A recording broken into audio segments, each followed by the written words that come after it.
Card సంస్థ వాళ్ళందరికీ కూడా ధన్యవాదాలు తెలియజేస్తున్నాను.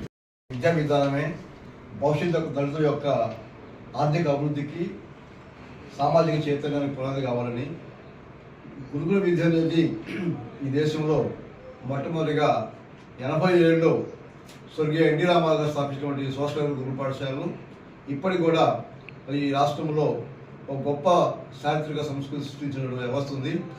ఇక్కడ చదువుకున్నటువంటి విద్యార్థులే ఐఏఎస్లు, ఐపీఎస్లు, లాస్ట్ ఉన్నటువంటి సిఎస్ కూడా ఏదైతే కారంపూడి గురుకుల పాఠశాల ఉన్నటువంటి వ్యక్తే కావడం జరిగింది. సో అందువల్ల ఈ గురుకుల విద్య అనేది కూడా ఎస్సీ, ఎస్టీ, బీసీ, మైనార్టీలు అందరూ కూడా ఒక వెలుగునిస్తూ సమాజం యొక్క చైతన్యానికి, సమాజ యొక్క మార్పు కోసం విద్య ద్వారా సాధ్యమని చెప్పేసి నమ్ముతా ఉన్నాం. అందుకోసమే కార్డ్ సంస్థ బాలపాట ద్వారా ఈ కార్యక్రమాన్ని గత 26 సంవత్సరాల నుంచి కూడా మేము పనిచేస్తాము పల్నాడులో.